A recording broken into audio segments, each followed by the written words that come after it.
It was a stunner to kick off round 2 of the NBA playoffs between the Celtics and the Knicks here at TD Garden. Meghan Ottolini of WEI and Odyssey here with Justin Turpin of the same company as always. And Turp, 108 to 105, the Knicks steal game 1 from the Celtics here on the road for the Knicks. Let's just get it out of the way.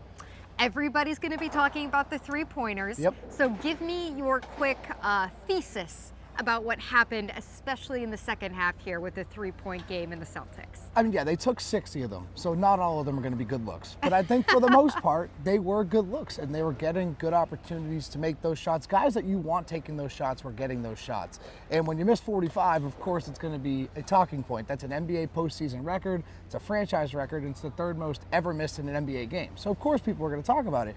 But for the most part, they were good looks. And had they made 5 or 6 more of these, it's a double-digit win, and no one's talking about it. It's like, oh, the three-pointers are great, just like we were opening night when they did the same exact thing to this team, and they made, what was it, 28 or something on opening night, and everyone's talking about how great the three-point shooting is.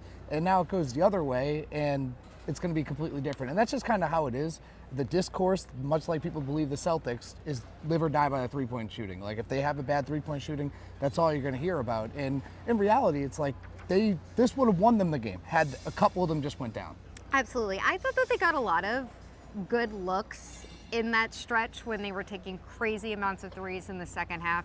In the third quarter, 19 of their 20 field goal attempts were from behind the arc, which is That's a little excessive. Yes.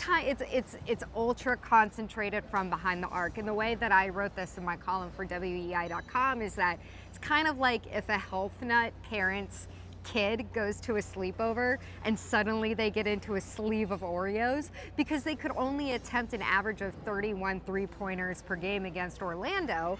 And then you hear Jason Tatum post-game, as we just talked to him, saying in the first round, Orlando was keeping us off the three-point line, and then in this round, it's like they doubled it. They doubled their attempts. They were daring us to shoot it. Yeah. And they did. And so I think you're right. Like, I don't think that we need to reassess the approach that got the Celtics to the championship last year. It's won 73% of their games. They're a volume three-point shooting team, and they've had a lot of success that way. It didn't work tonight. I thought that Jaylen Brown, though, and we talked about this just as we were setting up for this video, Jaylen Brown, I thought, made a really good point in his answer, and he was kind of interesting because he kept saying, I feel like I need to watch the tape, not in a way where I thought he was editing himself, but in a way where I felt like he actually wasn't totally sure what went wrong in the second half.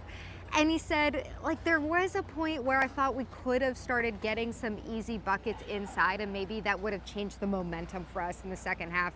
When they were up it was 75-55, and then all of a sudden, especially with OG and Anunoby, the Knicks start this run that really slides the lead down. Maybe they could have changed the momentum by getting a couple easy buckets inside. Yeah, for sure, especially if you're looking at the first half, because the Celtics didn't shoot well in the first half either, but they were able to control the rebounding, they were able to get to the free throw line, and that's kind of what kept them in it. But it's just, this is the DNA of the team. Like, that's what they're going to do, and of course they're not going to deviate off that because they're not falling. Like, this staff, as we all know, is very analytical, and they're not going to switch off that. That's what they're going to do. It's what got them here, and they roll with it. But I think Jaylen was kind of telling where they did force some. Like, again, like I said, if you take 60 of them, they're not all going to be perfect. But I think he was kind of telling there. And Jason Tatum was the same way. He wasn't as outright about it, but he also said that he felt he forced a couple personally, and it felt like they did. So I'm wondering, especially in the end of regulation in the fourth quarter, what did you think of the shot selection from Jason Tatum? Because he was taking a lot of those threes, and I think it's also a stark contrast where on the other side you have Jalen Brunson, who's the NBA Clutch Player of the Year, and he's making these 2 crazy threes, although he did smoke the bunny at the end of regulation. That would have been the game-winning layup. Yeah, I mean, I think Tatum, he was critical of this himself. He said that he should have been getting downhill a little bit more. And I think that also leans into the three-point shooting, right? Because if you want to create good looks, that's what they're trying to do. A lot of that comes off driving kick from Jason Tatum and Jaylen Brown. And they weren't really doing that. They were kind of settling, and they both admitted to it. And yeah, I mean, at times you'd like to see them adjust. Like, I'm saying on the whole, when you're looking at the three-point attempts, it's not a big deal. But down the stretch, of course, you'd want to see them getting to the bucket, getting to the free throw line, because that's when I think Jason Tatum specifically is at his best. Jaylen Brown as well, when they're both being aggressive and getting downhill. I think that's when they're at their best. So yeah, I think they could have been better with their shot selection. But again, as a whole on the team, like you make 6 or 7 more of these and you're talking about a blowout win, and we're having a much different conversation than we're standing here. I'm not terribly worried about the Celtics, even though they're down 1-0. First time and for the first 2023, right? That's crazy, since 2023. So it's an unfamiliar feeling to this group. But I am genuinely bummed out that we're gonna forget this Drew Holiday performance, where Drew Holiday misses a couple games in the last round and he has this hamstring injury, and he comes out tonight and he's just like total vintage playoff Drew, where he has 16 points. It's not like the most notable box score if you just look at the stats, but especially in the fourth quarter, if you look at how he's locking down Jalen Brunson, they're trying to switch him off of Jalen Brunson any chance that they can when they're trying to wrap this game up. And all of the connections that he makes, the assists that he has on the Jaylen Brown three-pointer at the end of the fourth quarter, the offensive rebounds that he continually has to give these guys another look. Like, I can't say enough about how much better it feels to have him back out on the floor for this team. And I think this one, like, I worry it's going to be a little loss to history, where it was a great return for him, but it was a loss. Unfortunately, it will be forgotten. Just the nature of the loss, everyone's going to fixate on what went wrong. But you're absolutely right. He was fantastic. And sitting up there, we were talking during it, it's like, that's just Drew Holiday. Like, that's why he's a winner. That's why everyone talks about him and holds him in such a high regard, because he does things like that. And it won't even necessarily be the points that everyone's looking at. You mentioned the offensive rebounds, the defense, how he's navigating those screens and not letting Jalen Brunson switch off him.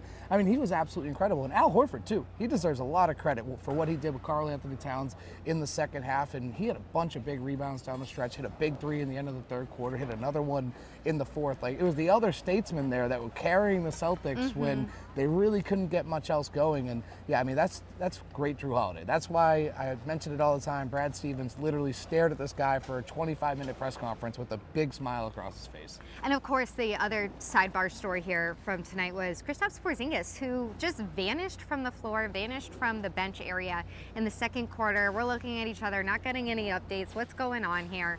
Seems like he was reported to have a non-COVID illness, and we saw him come out at halftime. He was trying to warm up and move around, but he never re-entered the game. We didn't even really see him around the bench area. Not something I'm worried about long-term or anything going forward. In a way, might explain how off he looked early in the game. And because you were in a situation in the fourth quarter early on where Luke Cornett grabs his 5th foul and Kristaps Porzingis is not returning to the game for a health reason, you have Al Horford, who played fantastically but is your lone big out there. I think that's another reason why perhaps you struggle and let the Knicks come so far back in, and you're only depending on this one look.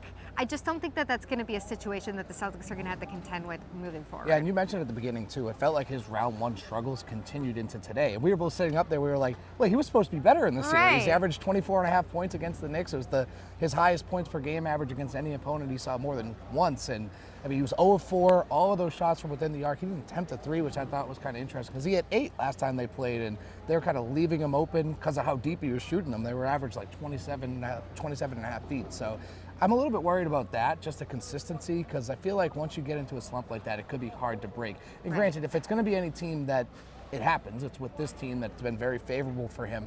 And I also just have that little slither of doubt in my back of my mind. It's like, this guy missed 2 weeks for an illness a couple months ago. It's like, all right, let's hope it's not something like that, because it changed the game. They need him out there. Tom Thibodeau was really complimentary of Kristaps before the game. Joe obviously mentioned it after the game too. Like, he changes the game. Even when he's not necessarily playing well, him being a deterrent at the rim, him spacing the floor, it does a lot of things for this team that might not necessarily show off on the box score when you're 0 for 4 with 4 rebounds. Yes, and Sam Hauser, I think it's worth noting, also had a hard ankle roll, didn't return to the game, so another thing to monitor going forward. But we'll be back here Wednesday night for Game 2, and I gotta ask you, because I do believe before this series started, I don't want to air out your dirty laundry here, Turpin. Go ahead. Did you have the Celtics sweeping before this game? Yes, I did. And for all these reasons, like, they had the looks that they wanted. They were able to attack Brunson and Karl-Anthony Towns the entire time. It's just, they weren't falling. And I still feel that way, that this should be a dominant series for the Celtics. And one thing they've been really good at is bouncing back this year. What are they, 22-2 coming off a loss this year? They don't really let these things linger. In the past they did, but this iteration of the Celtics has done a really good job at that. So I still think this is a series that they can handle pretty easily, but it sucks to drop that first one at home if you're the Celtics. I've been feeling that this is a 5-game series just because I Look thought at that there'd you. be one where Jalen Still Brunson alive. went off, so maybe this was it tonight. I'm hoping it won't go 6, we'll see. But I do want to be grossly silver lining here for a minute, because I know a lot of people are going to be coming away from this win. I mean, for the Knicks, if you're a Celtics fan, coming away from this loss feeling disappointed and disgruntled.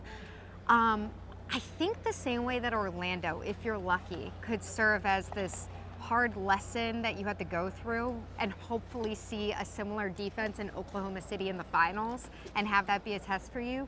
Maybe this is a little bit of that in comparison to if Cleveland is waiting for you if you go on to the Eastern Conference Finals, because we know that Cleveland, in a similar way with Donovan Mitchell, loves to dig out of these giant holes. And so maybe this is something where you go through this, you remember it, you take away the lessons, you grind the tape tomorrow, and then you bounce back, have a very strong series. And if you see Cleveland and Donovan Mitchell, who love to come back from the dead in the Eastern Conference Finals, this is another one of those games where you can point back to and remember what you learned from Another part of that too, and you hit it right on with the star players, but also the role players. Like remember Caleb Martin, what he did on this floor, and look at kind of what OG Anunoby did tonight. That's a guy the Celtics have done a really good job throughout his entire career, really controlling. He had a playoff career high tonight. I think he popped top 30 points. Like, if you're going to slow down, if you know Brunson and Towns are going to come alive, like it was only a matter of time until Brunson finally got things going in the fourth quarter. It's how can you slow down those other guys, those role players, those Adenobis, those Mikal Bridges, those guys. Like that's going to be important for the Celtics, as is